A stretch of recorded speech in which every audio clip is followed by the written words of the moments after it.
Welcome back to No Kings on the Hill, and good evening. I'm Dr. Hill, and thanks again for joining us on another Wednesday night. Tonight, we are going to discuss how Iran has selected a new supreme leader after the death of Ayatollah Ali Khamenei. However, this regime insider is not a religious cleric rising to the ranks of Iran's Islamic clergy like his father. Instead, the unelected assembly of experts voted his son, Mojtaba Khamenei, into power, prompting concerns over royal takeover of Iran.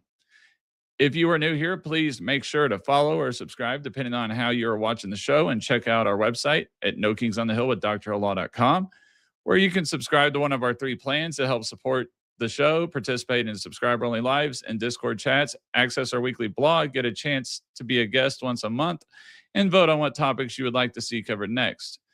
Don't forget, we will be broadcasting live from CPAC March 25th to the 28th for 2 hours each day on the Patriots Prayer Network. And also check out all the other superstar Christian conservative talent on the network. Stop by and say hello for a chance to get a free shirt or hat. 3 crises, 1 question. Is America influence being tested like never before? We will get into these topics after a word from our sponsors. Heard of Q broadcast? It's taking the world by storm. People are cutting the cord to their high cable bills and moving away from streaming services like Netflix, Hulu, and others for something better. Q broadcast. For just $60 a month, you'll get access to every channel you could ever want, including HBO, Cinemax, and Starz. And the best part? There are no contracts, no hidden fees, and you're free to cancel anytime. With Q Broadcast, you can enjoy streaming live TV, movies, and top series on up to 5 devices at once. Whether you're at home or on the go, Q Broadcast makes sure your entertainment is always at your fingertips. Imagine being able to watch all your favorite channels from anywhere, anytime, without any restrictions. We're talking about thousands of movies, hundreds of TV series, and a huge library of live channels, all in one place. And don't forget video on demand and pay-per-view events. Those are included at no extra cost, so you'll never miss a big event again. Now, take a second and think about your current cable bill. You're probably paying anywhere between $100 and $300 every month, locked into long-term contracts and hit with surprise rate increases. With Q Broadcast, that's a thing of the past. It's just $60 a month. No contracts, no extra fees, no hidden costs, and no price hikes. Why juggle multiple subscriptions like Netflix, Hulu, and cable when Q Broadcast gives you everything you need in one convenient package? People everywhere are switching to Q Broadcast, saving money and getting more content than ever before. So, what are you waiting for? Click the link in the description and sign up for Q Broadcast today. Just $60 a month, no contracts, no hidden fees. It's time to take control of your entertainment and start streaming smarter.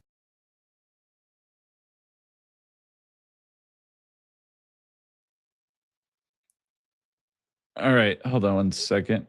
There we go. All right, so rarely does instability erupt as just one point along geopolitical fault lines. More often, multiple fractures appear across the globe. Discrete events that, when viewed collectively, point to underlying structural changes. We seem to be on the cusp of just such a phase. Iran will get us started.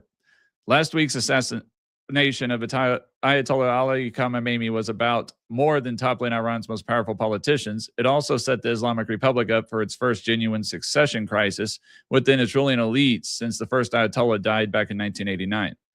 According to the Iranian constitution, the supreme leader is chosen by the Assembly of Experts. The 88-member clergy-like council decides who gets to be God's speaker in Iran. The regime has been led by an interim leader for days as the Assembly of Experts convened to pick Khamenei's successor. Well, now we have an answer. The Assembly chose Khamenei's son, Mojtaba, to replace his father, and that decision has profound consequences. For starters, Mojtaba Khamenei has never served in a significant elected position within the Islamic Republic. Instead, his power had historically been derived from informal channels largely linked to Iran's security apparatus, including the Islamic Revolutionary Guard Corps. Secondly, this move introduces an element of dynastic rule into a government purpose-built to eliminate monarchy from Iranian politics. Iran's 1979 revolution deposed a king Now, the son of Iran's former supreme leader will serve as the highest ranking official as in the Islamic Republic. Third, perhaps most significantly, Mojtaba's support base is rumored to be drawn largely from Iran's security and intelligence agencies rather than from the clergy. This could signal a shift in the very nature of Iran's regime. Iran has long been considered a theocracy. Iran's political system has been defined by clerics who determine who can govern. If power continues to consolidate among the Revolutionary Guard and the security services, Iran could take on the characteristics of another form of government, a military rule, ideological state. Leadership changes during wartime can be extremely dangerous periods in history. Incoming leaders may believe that they need to prove their strength in order to cement their rule. They may use foreign aggression to strengthen domestic rule, which brings us back to Iran. Tehran's foreign policy is powered by proxy forces it controls throughout the Middle East. From Lebanon to Iraq, Syria, and Yemen, Iran could kickstart a new phase of hostilities by leveraging these groups. Step back and think geopolitically now. As headlines explode over turmoil in the Middle East, a worsening crisis is brewing in another corner of the globe. China has quietly built up its naval forces and deployed missiles specifically designed to contain U.S. military activity around Taiwan. Called anti-access area denial, this sort of force structure deters U.S. intervention by making it too costly to come to Taiwan's defense. Taiwan is much more than a regional hotspot. It's a keystone of security in the Indo-Pacific. If China invaded and annexed Taiwan, it would change the balance of power throughout the Pacific region. And as we've seen time and time again, when the world's attention is elsewhere, nations will act. Great power competition often intensifies in one region as adversaries exploit distractions elsewhere. Now consider what that means for America. Just as geopolitical hotspots are flaring up around the world, the Department of Homeland Security is running out of money as Congress remains deadlocked. Congress has the power of the purse. It's one of the main tools the legislative branch has to check the executive branch. But yet they can't seem to get their act together. But one thing modern shutdown politics has also made clear, polarization has reached a point where agencies charged with protecting our national security can find themselves working amid funding uncertainty and institutional limbo. The workers stay on the job, the planes still fly, but the signal being sent to the world is not subtle. America has the greatest military might in history, but our political system is increasingly incapable of delivering steady governance when it needs to. And while each of these stories derives its own moment in the spotlight, taken as a whole, they prompt a bigger question. Are we watching a point where internal political deadlock coincides with intensified competition abroad? Because when that happens, the world order starts to change. We want to take a look at those three tonight. So, Mojtaba Khamenei and the threat of escalation in Iran, we'll start with that. China's show of force in Taiwan and what it means for a potential conflict in the Pacific. And then obviously at home, what the DHS shutdown tells us about American political crises. So let's begin with our first topic, Iran. We're joined by Joe with the first installment of bringing you from this. He's former intelligence, so I'm going to bring up Joe here in a second. And we'll start with Iran. When Ayatollah Ali Khamenei was assassinated, Iran's assembly of experts wasted no time in naming his successor. All right, so the selection of Mojtaba Khamenei has caught many watchers off guard as it places the slain leader's son atop a political system that had prided itself on ousting monarchs. Mojtaba's history with the Revolutionary Guard also signals that the military might take on an even greater role in determining Iran's course of action. Joe, as power shifts within authoritarian regimes can be times of weakness and strength. Is Mojtaba Khamenei solidifying control of the regime, or do you believe his ascension could cause fissures within the regime that may impact Iran's foreign policy decisions? And there you go. Hit. You can talk. Or maybe it won't. Okay. You can hear me now, right? Yeah, I was trying to keep you in the background like I did the other day, but it wouldn't let me do it.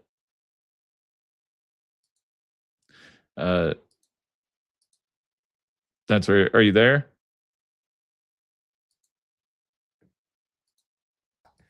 There we go. I'm sorry, I was trying to get you out of the stage, get on the dual. There we go. Yeah, I don't know how that works. You're the expert on the dual screen. Oh, I'm using on my solo, I'm using my OBS background, so my picture's bigger, but I was last time I got it to work to where you were just voice in the background like you were calling in versus it just showing your picture, and that's what I was trying to do is the same as last time. Yeah, I would prefer that. But so to answer your question, what I'd say is primarily what you have to realize is going on is that yeah, there is a conflict and a war going on overseas in Iran, but there's also a conflict and war that's being waged out globally, and this is an information war. And the various players have different interests, and they want you to believe a certain thing. So obviously, the United States is pushing propaganda that no, they do not want this guy in power. And then you have people in the Iranian sphere who obviously want to push them. But with any secession, I would say that I suspect that he's not universally accepted.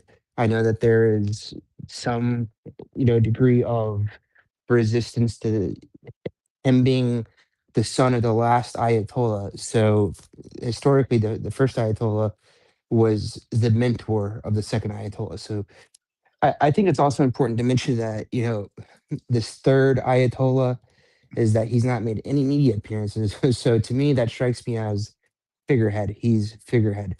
Well, and So I know there was questions today whether like, okay, is he still alive? Because he was supposedly in the palace when his dad lost his life, and there's rumors whether he was just severely injured, whether he had his leg amputated, or whether he's even still around because he hasn't even they haven't like even gotten a picture of him most since the injury. So everybody's kind of questioning, is he really alive, or is this just a play to try to bring the factions together? So is this a play by the whatever was left of the 88 um yeah, I think that I clerics that think we didn't kill, whatever was left of them, that they're just trying to bring everybody together so you don't have all these rival IGRC factions? And maybe that's kind of why they used Khamenei's son at the time too, because he had that connection with the IRGC. I think that's a factor. When we're analyzing this from an intelligence perspective, we have to step into the shoes of the people on the ground who are Iranian and in power. And yeah, I think that's a factor. You need a figurehead that everybody can rally behind. I don't think that he's universally loved or accepted. However, he does have some background as a former military member that fought in the Iran-Iraq War. What I will say though is that he is perfect in the sense that if he is dead or if he doesn't show his face a lot, then me as an Iranian, uh, if I'm truthfully in power, do I want to step up and say, make me Ayatollah? No, because that person is going to have a target on their head. So it very well could be that he's already dead. And I've seen a couple videos out there where they're kissing, print out signs of him. And when we look at like the history of totalitarian regimes, whether it's, Mussolini, whether it's Hitler, whether it's Mao Zedong, they try to create this bigger than life figure. So, Italy had Big Brother where the eyes were staring at you, right, at all times. So it seems like Iran is implementing that to some degree. I don't think it really matters. I think that it signifies that there's at least a portion, an element within Iran that's still resisting, and that is the key factor and element. It doesn't matter who's pulling the strings. It matters that someone is trying to pull the strings. So just the mere fact that they're choosing him and that he's kind of a throwback to his father shows that it's a signaling that they're going to keep resisting and fighting and trying to fall underneath that same color, that same ideology, and keep up what they're doing. So that's my takeaway. And because there's so little information about it, you have to be careful with what's being pushed towards you to influence you in a certain direction where you come to these conclusions. You say this is going to happen, xyz is going to happen. We don't know. We don't know. We haven't even heard this guy speak. We haven't even seen a picture of him. So Oh to yeah, me, no. I mean, well, they've got figurehead. pictures of him, but they're old pictures. There's nothing new. We have not seen a proof of life photo of this guy since the strikes began. And that's honestly that's kind of smart on Iran's part, because if he is dead, then that prevents a clear hierarchy or delineation of who is the next person being targeted. It gives that entire class of people underneath him who really would be the puppet string pullers anyway, right? It's the same thing. Donald Trump, he's the president, but he's over a large and expansive factions that have various interests. So in some ways he's beholden to that. We saw that today with Cornyn. We can get into that later, where he was against Save Act and now he's for the Save Act. So when people are in positions of power, like there's this entire theory, and international relations. It's like the keys to power. And once you're inside of dictatorship, or once you're inside this totalitarian system, even the people up top are hostage to what's unfolding, right? Just like a giant machine, where you hit the button, the gears start turning. Once the first gear turns, unless something completely breaks, the machine is destroyed. It's going to ultimately push that piston into place. So, or or that's like kind of what I see unfolding.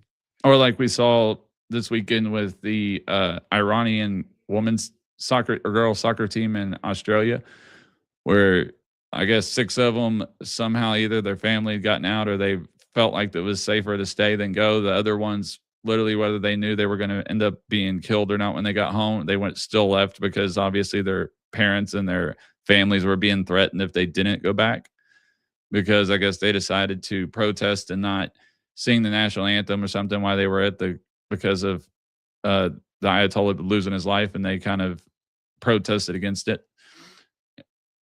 And that was They protested against the Ayatollah or against the war. I'm well, sorry. no, they didn't they failed to sing or stand up for the national anthem for Iran, and I forgot how else they protested, but I know originally there was a big thing about it didn't look like um, they were going to offer any type of asylum and anything, and then it came out that they had actually offered each one of them individually asylum, but I guess only 6 of them decided to stay because the rest of the team went back due to, I guess, that Iran was threatening their family or their parents or their kids or whatever. Pretty much, if they didn't come back, they were going to they would kill them, not just them lose their lives. Well, I mean, that's pretty consistent with. I'm not going to necessarily. I'm not going to use black and white language where we said, every person in the Iranian regime is evil or anything like that. I don't believe in demonizing people. But when we look at their set of actions and we look at like the plan they had in place, they're targeting civilian infrastructure. They're trying to take out, you know, the various oil refineries around. They're attacking neutral third-party countries. So this is, when you're a rat backed into a corner, everything looks like a threat, right?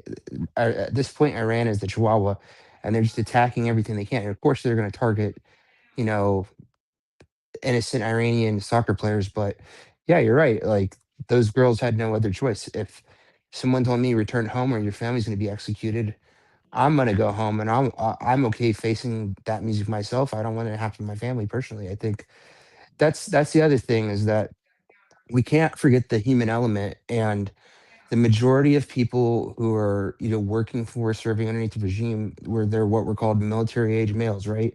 They have no way to get food, they have no way to get water, they don't probably have jobs, and their society is falling apart because there's no infrastructure. So even though you know fires raining down upon them, there's not much like what are they supposed to do? Like this is why I've been advocating, like there has to be a concrete plan put in place, and more than just the former Shah giving out speeches telling the Iranian people to rise up, or Netanyahu rise up. Like someone has to go in and implement structure. There has to be some sort of transition period, and I don't want boots on the ground. I don't want U.S. troops on the ground, but until there's an alternative, the there's kind of traumatic memory. People will default back to what they know, which is unfortunately the current I, regime. I think we're still looking at Iran. I think we're still looking as far as boots on the ground as Israel and the Kurds, and the United States providing air support and ruling the air and the seas, and then providing air support as the Kurds or Israel marches through and deals with the ground door to door type fighting. I don't foresee I, this being anything like uh, Israel for us. Now, obviously, Trump's goal was to have it be kind of like Venezuela, but unfortunately, with it being an ideological theocracy, not a just dictatorship, that didn't quite work. And the only way that he's going to get Iran not to be the way it was is to eliminate all vestiges of the Islamic State government, or at least the radical side of it.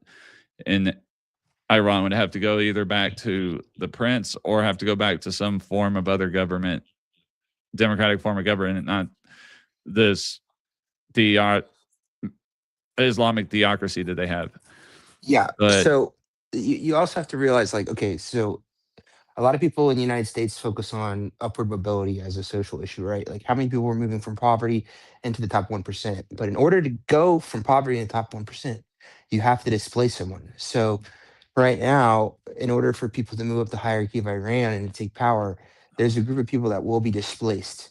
And that's the issue, is that what is going to happen when those people are displaced? And we've already seen in the last 4 months, like, or I guess 2 months it is, that they've killed 40,000 people. So there's no one racing to the finish line going, raising their hand. It's the same thing with who's going to be the Ayatollah.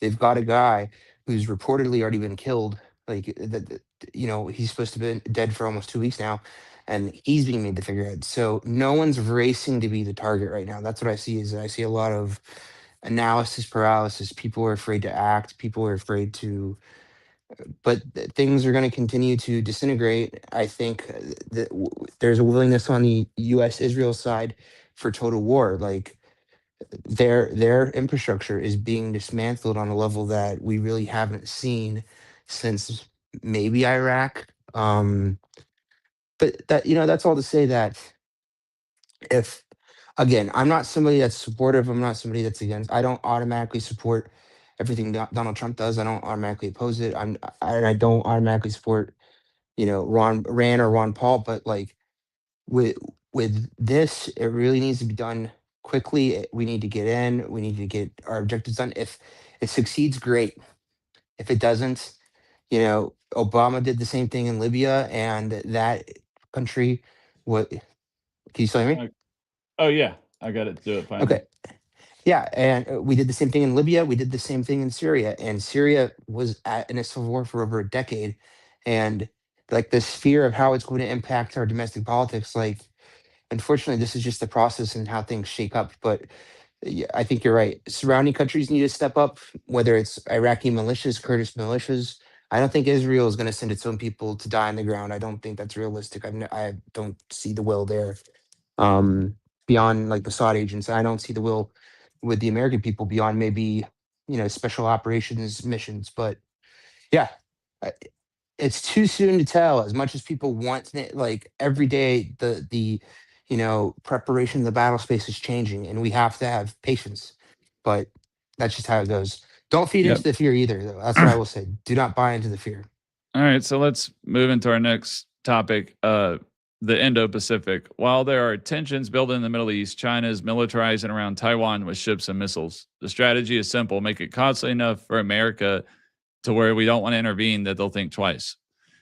So, Joe, some military thinkers fear that multiple crises can create opportunities for adversaries. If Beijing believes Washington is consumed by a crisis in the Middle East, would China intensify its pressure campaign against Taiwan? Do you think China is going to use this as a way to possibly try to regain Taiwan, which is what I've thought from the beginning, is I what they try I to use? I see the opposite. I see that there's we saw it with Venezuela, we saw it with Iran, that Trump, again, Trump is sort of captive to his own strategy of saying, if you do this, I'm going to do X, Y, Z. And he's now shown the world 2 times over that if this happens, he's going to do this. So I think that we do have somewhat of a red line on Taiwan. I don't think China's ready to do it. I think they know they're not ready to do it. I think that they're definitely, there's this notion that America's spread thin, or, okay, yeah, we have a lot going on in Iran, but we have a ton of very powerful allies in that. We have Japan, we have India, we have South Korea, Australia right there. And the moment that that kicks off, the United States would shift its focus, and we would also start employing capabilities that we are trying not to employ in Iran, that we tested out in Venezuela. So I've always said China is a competitor to us, maybe economically. There is a competition going on a civilization level. I just don't see them as a military peer. I don't believe that's the case. If China is going to try to get Taiwan, I think their strategy is going to play out exactly what they did in other surrounding territories like Tibet or Hong Kong, where rather than taking overt military action, what they did is they infiltrated. And this is kind of similar to the strategy that the US was employing against Greenland, where they were basically poisoning Greenland and Denmark against each other. They were saying, look, Denmark's screwing Greenland over. We'll offer the citizens of Greenland or $100,000, right, if they're willing to join us. And China has those same soft power, manipulation, influence techniques that they can use on the citizens of Taiwan. And I don't know if this is 100% true. I've read that somewhere around 40% of the population of Taiwan, even their legislator is already pro CCP, pro China. So if China is going to take Taiwan, it doesn't have to be a outright invasion. And I think that if you look historically in terms of like Chinese strategy, they very rarely y- uh, go and do that. I think Hey, that that is Joe, did you yes. see the question I popped up there? And I was going to see if you wanted what you think of that. This That is a that's a viewer great from Australia. that's 100% a very good point because okay, United States has what, two land bordering countries, and we have very good relations with both of them, even if there's friction points now. China has what, 14, 15 bordering countries, of which they have territorial claims with all of them. And the more China grows, the more imminent the threat to these other countries they are, the more resistance there will be. So China has proven itself to be a bully to its neighbors, and this is not just modern China. This is historic China. This is China that had the mandate of heaven and enforced tributary states that forced Vietnam, Korea to pay. And Japan, it's a very unique case because obviously China tried to conquer it two times and was defeated Well, by. I mean, Australia is not anywhere near China, but I mean, I think that's the whole point of why we see Trump going after the people in Venezuela. That's why we've seen the big push for the shield of the Americas to work with the South American countries.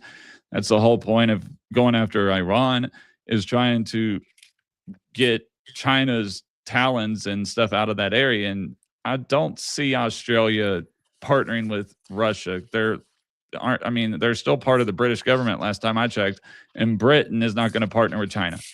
Well, So two things there. Two things there is that okay, Russia and China already have a huge territorial dispute themselves, right, in the uh, Manchuria, Siberia area. So there's a point of conflict for there. You saying Australia? Yeah, it's not right next to China, but China's already used economic levers and bully mechanisms, and I'm sure the viewer from Australia knows about that to bully Australia into certain trade deals.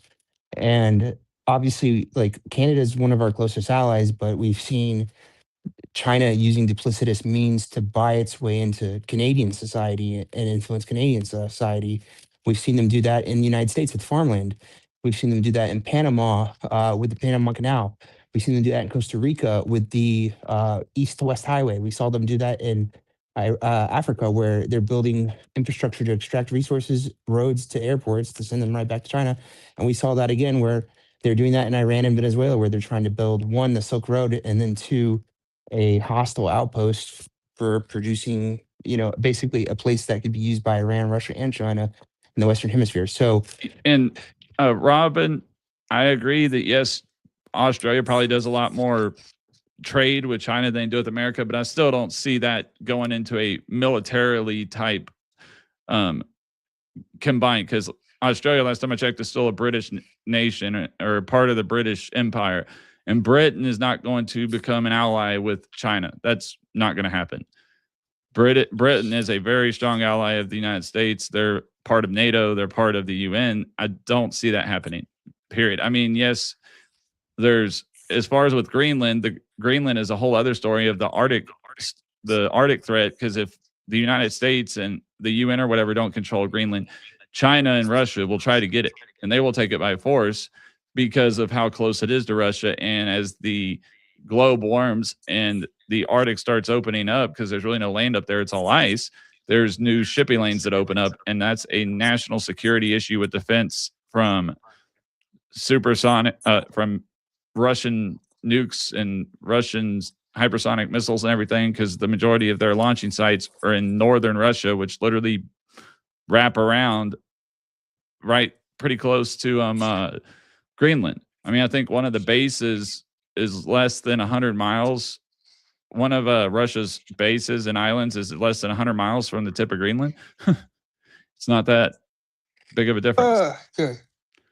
I do think, well, in Australian society, I'm not an expert on Australia, but I do know that they have a certain left wing element in their society. And I know that, look how they responded to COVID. So I'm not going to say they're pro China, but I will say that certainly certain elements exist within Australia that could be co-opted and allied with China. Um, but I do think it's a civilization struggle with China. I don't see outright war ever occurring with China. Just realistic, just like outright war never occurred with the Soviet Union, just like outright war never occurred when it was Russia versus the British in the Great Game. I just when there's two, and again, I truthfully don't see China as a pure military competitor. Then we're using them to create a security dilemma to prop up our military industrial complex, right? Oh, use it as a boogeyman. They have sixth generation fighters. We need to get seventh generation fighters. Well, we just So, destroyed all of their.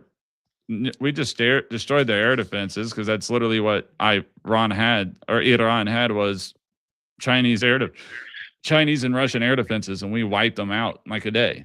So well, and China is aware that they can't compete with us on that level, and that's why they're doing the things like the soft fentanyl war by flooding us with fentanyl and trying to, repay the decade of or the century of humiliation with the two opium wars that the British. I think that's another factor too. Is China has a deep-seated hatred for every Western country like from the humiliation they suffered. It's culturally ingrained to them. So even if those countries wanted to be allied with China, if they're going to be allied with China, they're not going to be equal partners, right? There's a certain level of tit for yeah, tat, I think. and that's why I don't see Australia. Maybe because it's more politically aligned to China, but that doesn't mean that it's going to become an ally of China because China's, like he said, doesn't even.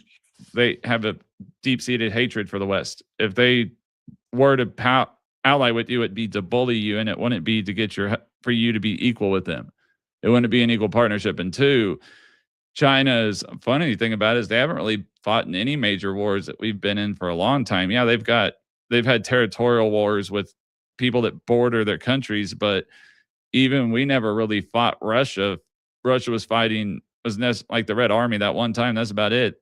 In World War II, they actually ended up fighting with us at a point to help end the Nazis and get Germany.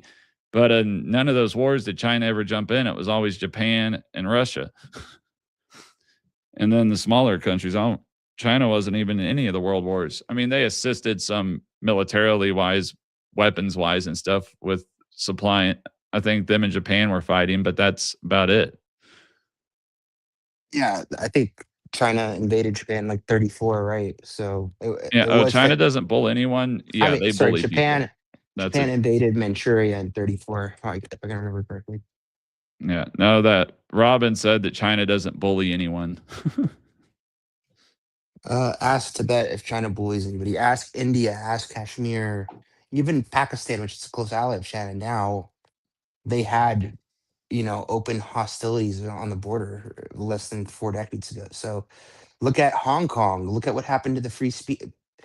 So Ch- China certainly bullies people, and I think maybe on a governmental level they try to seem like they don't, but Chinese tourists have a reputation around the world for being uncouth, uh, like not paying attention, being very rude, Yeah, but and just because China doesn't use physical warfare and they use psychological and they use cyber warfare and they use other ways like buying out your land and stuff to take over your country doesn't mean they don't bully. They just do it in a different form. And really the only countries the United States has ever bombed is the Middle East, which has all had to do with Russia and China and the oil that supplies the majority of the European countries like Australia, England, the EU. Because honestly, I think the United States only gets like 10% of our oil from the Gulf of Oman, from that area, from the Middle East. China gets about 20% of their oil, but the Europe and all the other the European countries and the UK get like 80-90% of their oil and gas from the Middle East. So most here's of the another time that we're fighting over there is to help out our allies, not like really us. the Chinese government entered the WTO, the World Treaty Organization, and they abided by zero of the rules they agreed to. China has refineries that are not in line with any international regulation. Like they're one of the most heavy polluting countries. They just don't care. So how is that not bullying, right? Well, I'm They're not they're talking about Vietnam and stuff. We're I'm talking not about I'm t- current day modern. I'm talking about China today. China today has oil refine like the amount of pollution there. Like China's agreed to all these international agreements and they abide by none of them. How is that not bullying? Yeah. But That's no, that's bullying through another method. That's okay, maybe America is more openly aggressive, maybe a masculine bully in a sense, but the Chinese method is underhanded. Like truthfully, well, we're like not threatening to attack Cuba, and that Cuba is pretty much being cut off from everything now that they don't have Venezuela as their friend and don't have Russia to be able to help them. They're kind of cut off from everybody. It's about ending communism. It has nothing to do about being a bully. It's taking a communistic dictator who literally has not allowed his people to have freedom or the ability to even have a growing economy and so many sanctions on them that there's breadlines on it, just like there was in Venezuela. I mean, you go look at Venezuela, there's people that have been there now since the Maduro was ousted, and the signs there in the airport are in English, Chinese, Russian, and Middle Eastern. right. And So that's in a South American country, nowhere near China or Russia or the Middle East. yeah, And that's true throughout Latin America. You'll find stores that are owned by small Chinese shop owners, but they're really owned by the CCP. They've been sent there to do that. oh yeah, but let's go ahead and get on to our third topic, which is obviously the DHS, which I think most people understand is they think Homeland Security, they're thinking Customs and Border Enforcement and Border Patrol, but it's not. It's also Homeland Security, Airport Security, Disaster Management. It's NSA, cybersecurity. And so, I mean, we're looking at now that Congress couldn't reach another deal on a new spending bill. This naturally raises questions about how security institutions operate when Congress won't fund them and they're about to run out of money. I mean, they've been operating on extra money that they had, but now they're almost about to run out of it. So then obviously Congress has the power to fund the government, but when does that power become a threat to national security? If pulling the leash puts Homeland Security services into a shutdown. And then obviously we saw, as you mentioned earlier today, and that I posted about earlier, we finally saw Cornyn come over and support the SAVE Act and possibly support the filibuster, the standing filibuster. But it's still like, what is stopping Thune from using the standing filibuster to reopen the DHS, get that funded so we can protect ourselves, and so DHS has the funding to protect the United States from possible Iranian supercells, and having something else like that happened in New York City this past weekend, but somebody actually knows what they're doing and builds the IED correctly, and it actually goes off. Because how that TAP didn't go off, I don't know. That's like just shows you how. I mean, TAP's so volatile; it could go off from throwing it. It's insane that it didn't go off.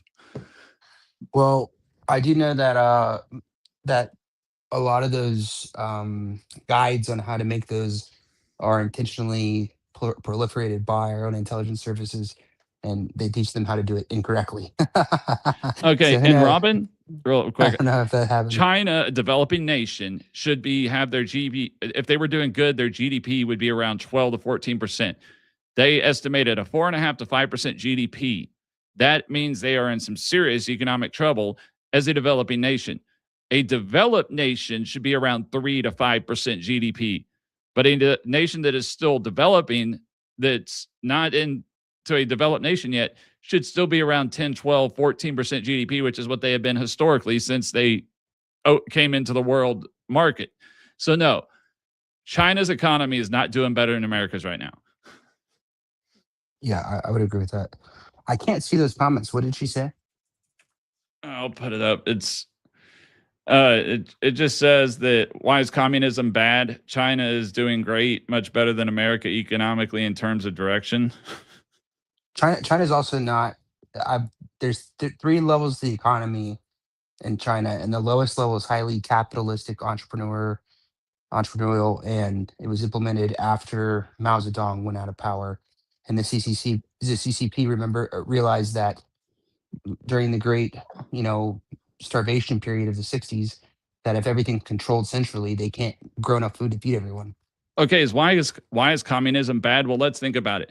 All right, why did Afghanistan? Well, I mean, why did Australia have to offer asylum to the women on the Iranian team?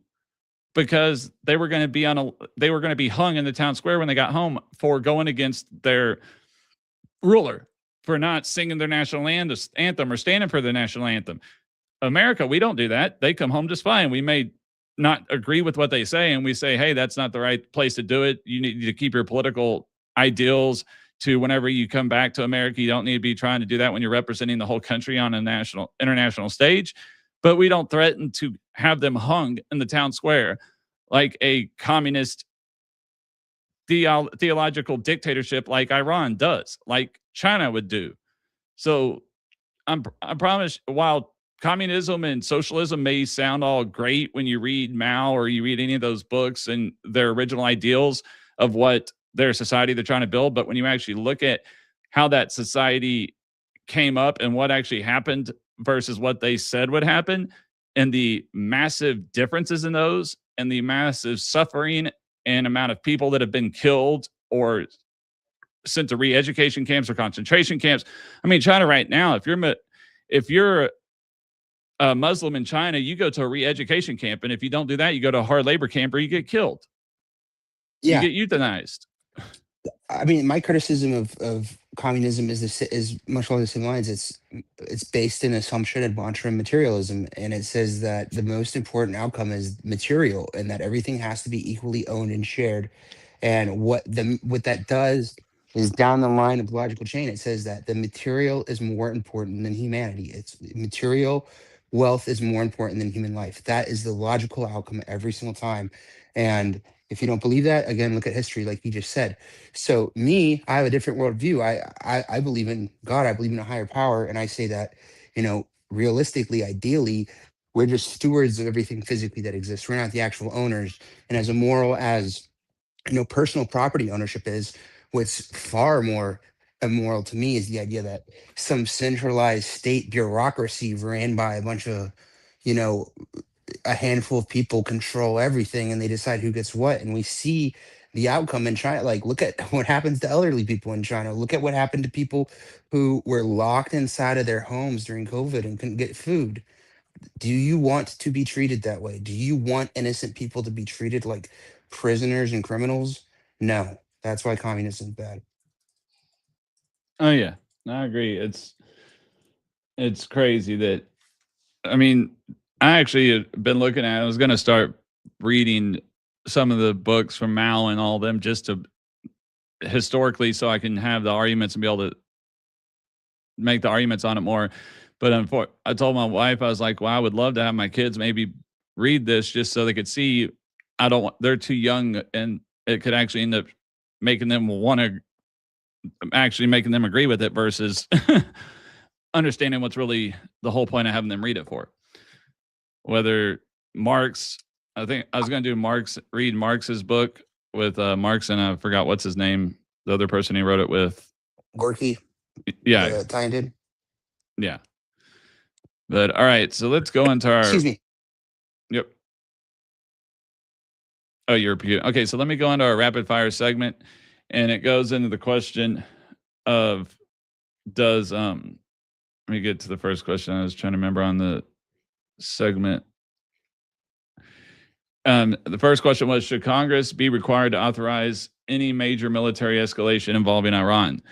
And so this brings us to what I think is the crux of the issue here, which concerns one of the more contentious aspects of our Constitution, the war powers. Congress has the power to declare war. The president is commander-in-chief of the military. Congress has that power declared under Article 1. Article 2, the president is declared as the commander-in-chief of the military. That is clear. Where things get murky, however, is how that plays out in practice. The Constitution grants Congress the power to declare war. That was written at the time when folks expected each side to declare war before engaging in conflict, and it often took months, if not years, to mobilize an army. The founders wanted to ensure that no single person had the power to involve the nation in protracted conflict, but times have changed. We have not had a formal declaration of war since 1942. every major conflict the United States has been involved in since, including Korea, Vietnam, Iraq, Afghanistan, and counterterrorism operations around the globe, have all been fought under presidential, not congressional authority. Now, sometimes with a congressional authorization to use military force, but seldom with an actual declaration of war. Could China attempt a move on Taiwan within the next decade? And we'll get to that in a minute, but is Joe, you back yet, or were you still talking to somebody? Because I was going to cover I was coughing. Sorry, I was trying not to cough. Because I just think it's funny. Everybody tries to act like Trump didn't have this authority to do what he did, and actually, because of the War Powers Act and Congress advocating those powers to the president, he does, because they know now these days they can't decide if the sky's blue or green. If we had to wait on them to make a decision, we would lose our country. We would be wiped off the face of the earth before they could decide on to declare a war. Or they would that's exactly what we're going to do. Allow, the future enemy to prepare for it. I mean, really, the only way I could see Congress declaring war in that manner is a defensive war like occurred with Japan. But I mean, I favor going back to where Congress declares war. I'm not going to lie. I think that we should stay faithful to the Constitution, but realistically, I know that's not the case. And I also kind of dislike the fact that, both sides of the coin, Republicans and Democrats, left and right, red and blue, support wars under their presidents and then oppose them under the opposite. Like, let's have some intellectual consistency, right? Like, again, and that's why I'm not saying I can't say I support the war in Iran. I can't say I oppose it yet.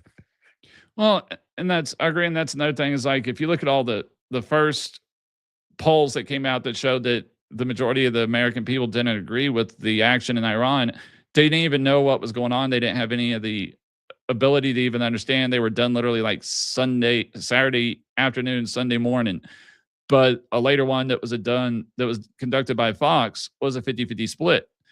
Either way, even all the other ones showed that when you looked at the Republicans, it was over 80% were in support. It was mainly along ideological lines. Less than 20% on the Democratic or independent side supported it. But also with those polls, as you don't know how many real true conservatives they actually asked versus how many Democrats they asked. And then they also didn't give people enough time to actually be informed about why were the reasons for it. What was the reason for taking action now versus kicking the can down the road for another 10 years like the last 5-6 presidents have done over the last 47 years. I mean, and that's what we're looking at there is we couldn't keep kicking the can down the road. And now that we've taken out Ayatollah Ali Khamenei, we definitely cannot wait on let them stay because his son's already said that he's going to retaliate. So we have to end this now, or we're going to possibly end up in a World War III more type scenario. Because if we allow the current Iranian regime to get back to where they can let them go back to negotiating or let this end this attack, and they can start rebuilding their ballistic missile program and their nuclear enrichment program. As soon as they have a nuclear warhead and ballistic missile, they'll launch one at a couple at Israel, then start launching them in America because we know they want a worldwide caliphate. It's simple as that. I don't see what's so hard for people to want to the Democrats claim that they're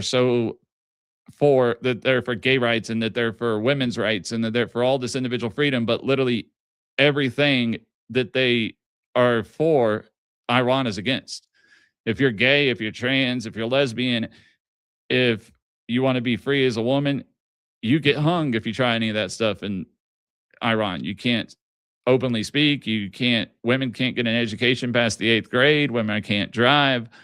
They're to be barefoot and pregnant, stay-at-home moms, raise the family. They're to be only spoken to when they're told to speak. They can't even get anybody convicted of rape because you have to have like 5 men admit that they were raped. I mean, Sharia law is ridiculous.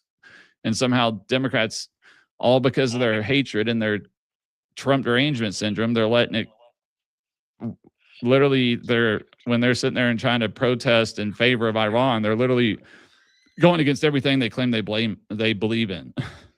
But it's really not opposed to their ideology. Like the true, like left wing, like I don't want to call them brainwashed, but I think that's the right way to describe them.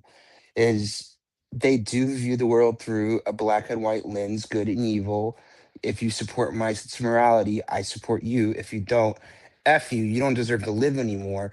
And that's why we're seeing videos on TikTok of teachers saying, oh, Iran, don't target our people in the Middle East. Have you heard of a place called Mar-a-Lago? It's like it's sickening. It's anti-human. It's what's the matter? Like no one. I'll even harken this back to when we took out Osama bin Laden. And I was in the military. I thought it was disgusting that the people that were my age who were in college campuses were celebrating the death of. Come on, what happened to American exceptionalism? What happened to us being better? And this goes back to what we were talking about earlier. America being a bully. I'm not an interventionist, but I'm a bully's bully, and I want America to be a bully's bully, and I want us to fall back on our line that we said when we took operations against Mexico and Pancho Villa. We said, if Mexico can't elect good men to lead it and create a good society, then we're going to take those bad men out, and they can figure it out on their own until they get it right. Because we don't want we have a stable system. We have a good system in our country. We're based on a good system. We shouldn't lose it, but we're not going to provide the staging grounds or stepping stones to destabilize and destroy what we have out of tolerance for evil. Yeah, no, I agree, and it's just crazy. Crazy is how that would be considered. That it just doesn't make any sense of why they keep on trying to pretend certain things and Trump's really literally doing what should be done, and then they still want to fight against it. Yeah, it's kind of funny that they do that. That's not to knock the civil libertarians like Rand Paul and Thomas Massey. Like I did not agree with them on Venezuela because I had firsthand knowledge, but I will say they're consistent. I'm okay with that, and we need voices out there that are consistent and honestly saying what that's to me that's a sign of bravery. You don't have to agree with me on every single issue. We don't have to agree on the same actions, but like as long as we're all trying to make the place but cheering on the death of American soldiers, no, bad. That like what are you thinking? Hoping that bragging about how you're not going to get drafted. Nobody's getting drafted. People wake up. You're Yep. being manipulated and you're being socially programmed online. It's just crazy to think about. All right, so let's go to question 2. Could China attempt to move on Taiwan within the next decade? The Taiwan issue is possibly the single most dangerous question in world affairs today. Taiwan is claimed by China as a runaway province. With unification consistently stated as a national goal, Beijing has never taken the option of the using military force off the table to achieve that goal. In recent years, China has increased its military activities around Taiwan. That has included everything from naval patrols to missile testing to air incursions to complex exercises designed to practice blocking or invading the island. Taken as a whole, it seems China is pursuing what is commonly known as a gray zone strategy. That is, keep the pressure turned up without tipping over into open conflict. Yet ultimately, the overall direction shows that China wants the military option available to seize Taiwan when it decides that time is right. Whether that time ever comes depends on a few conditions. First, China will have to feel confident that it can win quickly or create a fatal accomplishment before other countries can react. Second, they will have to judge the political will of the United States and its partners to get involved. Third, domestic Chinese politics plays a role too. Nationalism is tied to regime legitimacy on this issue. And so could it happen in the next 10 years? Yes, it's quite possible. The bigger question is if deterrence can be maintained to prevent that from happening. History has often shown wars start when deterrence fails rather than when aggression is inevitable. So that's kind of what you were talking about earlier. But I mean, do you think they would take it to as far as a war? I think that that's a more apt analysis because again, it's the same thing that we do is that we show a willingness to do something in order to affect the outcome that we don't have to do that. So yeah, I do see China doing that, but I also say we have to look at pattern recognition. What has China done so far? We can look at this with North Korea and South Korea. They were at an open war 60 years ago. They're not in open conflict now. Why? So we should ask ourselves, looking at the demographics and buildup of Chinese society, what young men are going to want to go fight and die taking Taiwan? It's the elite, affluent sons of the CCP? No, they did that in Vietnam. They infiltrated in Vietnam, fought for the Vietnamese under a different color, and then they went back to China and they were hated. And then China immediately went to war against Vietnam and they lost. And the Chinese soldiers who went and fought for the the like, and then just knowing technology, like not a lot of young people, we see this in our country today. Many people aren't willing to fight and die for these issues. I don't think that's happening in China. Who are they going to recruit? The poor Chinese dudes working in factories? But who is willing to fight over there as well on this issue? No, I think that subversion is their method. I can see them using subversion. I don't think there is the domestic politics aspect where they say Xi Jinping wants to go down in history and he needs to make a name for himself before he's out of power by being the person who gets back Taiwan. Okay, I don't think that the Chinese have the same worldview as us. I think it's a lot of projection of Western ways of thinking onto China, and Well, they're very patient. They're yeah, extremely but I patient. think if they start to see that we really get tied up in this Middle East and it starts spreading past Iran and gets to a more Middle Eastern conflict, and they start seeing like Britain and all of our more allies start joining in and it starts getting protracted, they might look at it as that as, hey, if we act, even if they do have the willingness to try to stop us, will they have the ability to stop us in time? And once we've actually gained full control, will they be able to, will they allow us to have it? Will they, would they risk a full out war with China? Which obviously we wouldn't. So that's what I'm kind of, I just think we really got to watch while we're involved in this conflict in Iran, depending on how protracted it gets, we really got to watch out that China then might use that as, hey, they're distracted, we can go.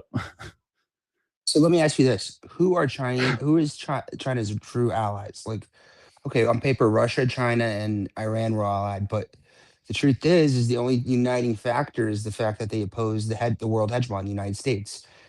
Russia has a deep-seated disliking of militant extremist Islam. They've had ethnic fights in many of the Chechnya. So Russia and Iran aren't natural allies. So I'm not shocked to see Russia's not racing to help Iran. And even if it does spread throughout the Middle East, I don't see why the United States has to increase its participation. We've done what we need to do. We've created not just air superiority, but air supremacy. So what else do we need to do? Like, if our bases weren't even over there, then we wouldn't have any risk of loss of life. We could be doing this from standoff distance at this point. I don't know why. Like, if anything, Well, this the is only reason we've lost people is I think because we didn't think they were going to start randomly just shooting at every one of the Middle Eastern countries randomly. And so that's, I think that the reason why we lost 7 people and they're all from that same attack. It was just the 7th one died after the fact, after from injuries. I think is that we just hadn't had the majority of our people pulled out. From what I understand now is all of our U.S. bases are pretty much emptied. Like the U.S. Navy Fifth Fleet's headquarters is pretty much emptied. All those, any of the naval ships are out in the ocean. They're not in the. We pretty much emptied out everything there that we have. I just don't think we had planned on them trying to attack the UAE or Oman or the United Arab Emirates or anything like that. Qatar, before Jordan, before we at the beginning they thought, okay, maybe they'll attack Israel. But like I've said before, is we see that they've dropped their attacks on Israel by like 80-90%, but they're consistently bombarding the UAE and those closer countries. I think it's because we destroyed the majority of their long-range ballistic missile systems. So all they have is their more short. They have the majority of the stuff they have left is their short range. So they're being very picky about what or how often they shoot stuff at Israel.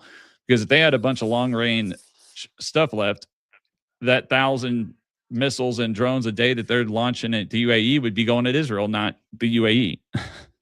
Well, I think again they had a plan in place that said if this happens, we're going to do this. If our C2, our command and control is taken out, then the lower levels need to follow this set of orders. And I think that's what started unfolding.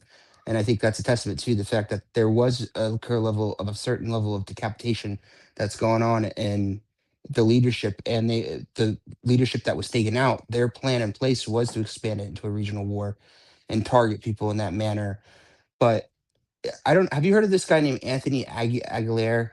He's running. He's a Green Beret, former Green Beret, running for Congress in North Carolina as a Green Party member. And he was on TikTok, and I heard him speaking.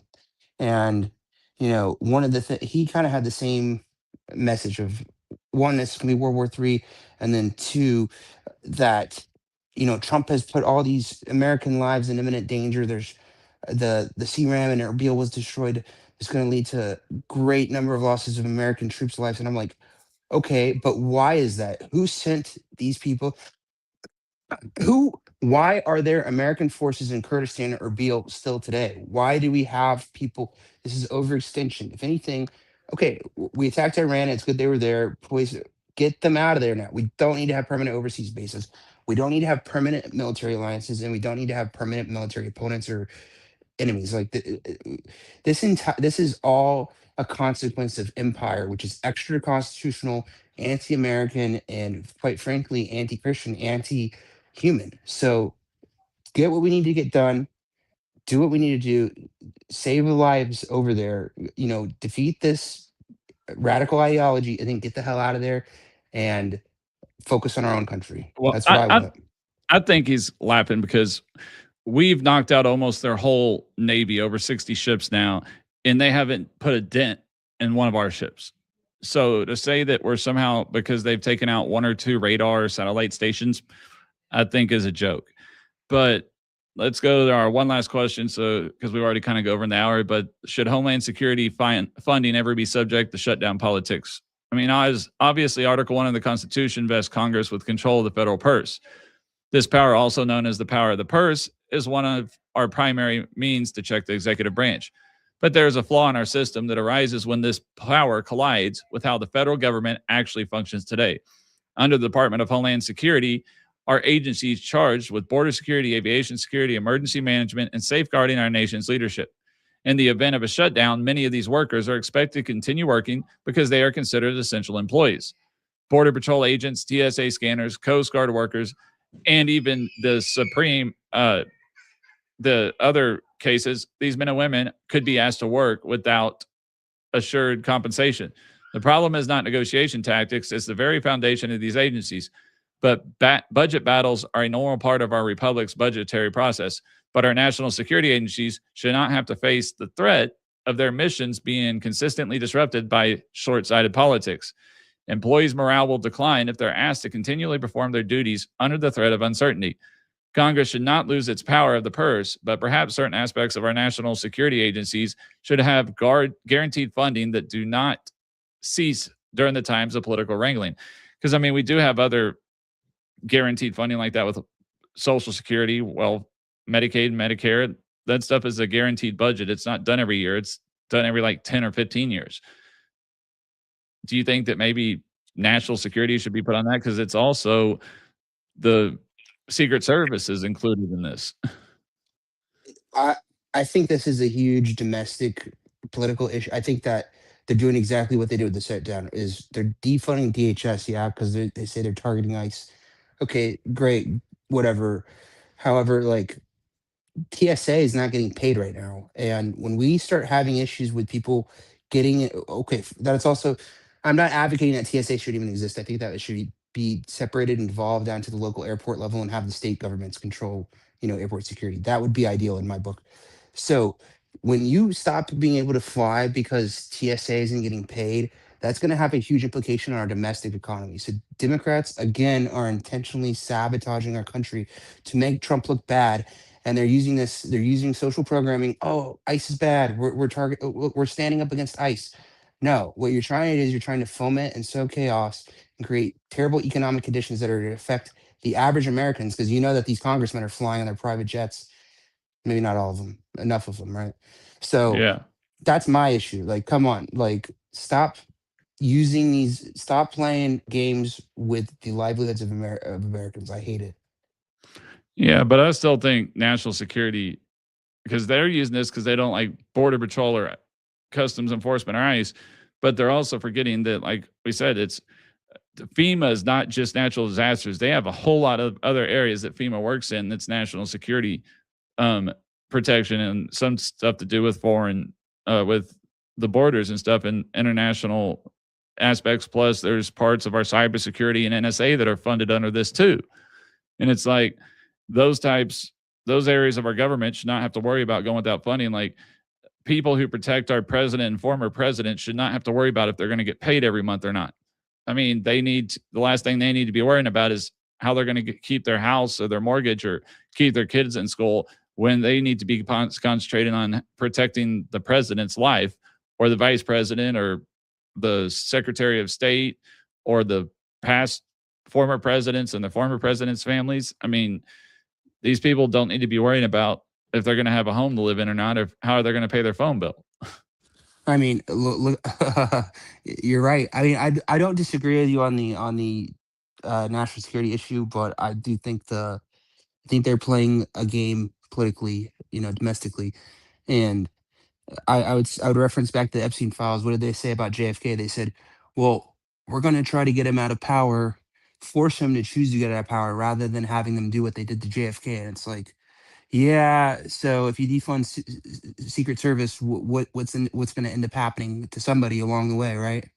Come Oh, on. and there was even a guy today, that another person that was being interviewed, that was on the Epstein files, that literally said that Trump had nothing to do with it. And this is one of Epstein's close people.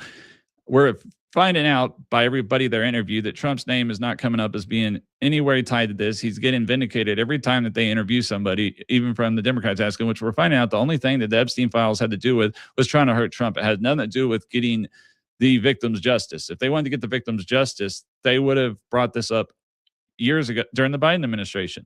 They would have brought it up during the Obama administration, but they didn't. They've only been trying to use it as a way to attack President Trump and to go after him and trying to win the midterms. That's all it's for. That's why they don't want to talk about anything that's good going on, because they don't want for the midterms for the Republicans to be energized and to go out and vote. They want to try to keep their people energized. Is what all Yeah, it's doing. I think Trump played the Epstein files correctly because he released it early enough that this is not going to be a huge issue going into midterms. Like, American attention span is 2 minutes long anyway, so that's just how it is. But the Save Act is very important. I know we've talked about that a lot. I think that if it gets, he's going to do what he needs to do to get it done. I'm really hoping he does. Yeah. And We need to I get done think earlier, because while the SAVE Act, the sooner it gets passed, the more effect it will have. Because while it does require states to do certain things, it can't set up the systems for them to do it. So they have to verify and do everything themselves. They have to set up how they're going to clean their voter rolls themselves. And we've already started seeing all this stuff that's coming out of how much voter fraud that's actually been going on, and aspects of it that it's now like, how can you not see that? Even like Schumer coming out and saying, "Oh, if this happens, there'll be 20 million people taken off the voter rolls." Why? Because you're telling good. me that there's 20 million illegal immigrants on the voter rolls? We're Is that what dead you're saying? people, or people registered in multiple jurisdictions. Yeah, Yeah. no. And here's another thing too: is like, this is Iran knows that we have a midterm election going on. That's their goal. Their goal is to hold on and fight as long as possible to make sure Trump loses power, because that's how they win. Isn't that crazy? If the Democrats win, then Iran will see that as a victory. So just bear that. Like, they're trying to. He needs to be in. He needs to finish this, and then we need to focus on other things and continue to build victories into the midterms. That's what I hope happens. Yeah. Next time I'm gonna do a little uh try a little theory, but also people that are watching and listening, let us know. Would y'all rather see us structure everything kind of based off of the constitutional or the policy or legal aspect of it, or more of this area? Because it feels like sometimes we get a lot more views whenever we do something based off of the Constitution or legal or policy aspects of it, which it's not impossible to do. We could pretty much cover just policy and constitutional aspects of any subject that's out there going on from week to week, pretty much. Or I guess we could do weeks where we kind of talk about the same subject, but we just cover more in depth and cover different areas, the Constitution or historical Supreme Court case precedents or whatever that we didn't cover the week before.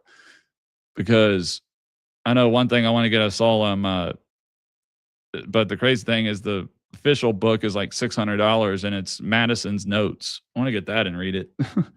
The whole book of all his notes from the Constitutional Convention. That sucker's expensive. So I'm going to go ahead and set the closing statement out. We've been over an hour now. And so Obviously, we talked about 3 different stories today: a change of leadership in Iran, military forces gathering in the Pacific, and a security finance showdown in Washington. Seemingly disconnected events, but add them up and you see the push and a pull of geopolitics meeting domestic politics. America still has the capacity to project power. The question is whether our politics can handle that responsibility, or our politicians, really. And that's a question that every republic faces at one point or another in their time.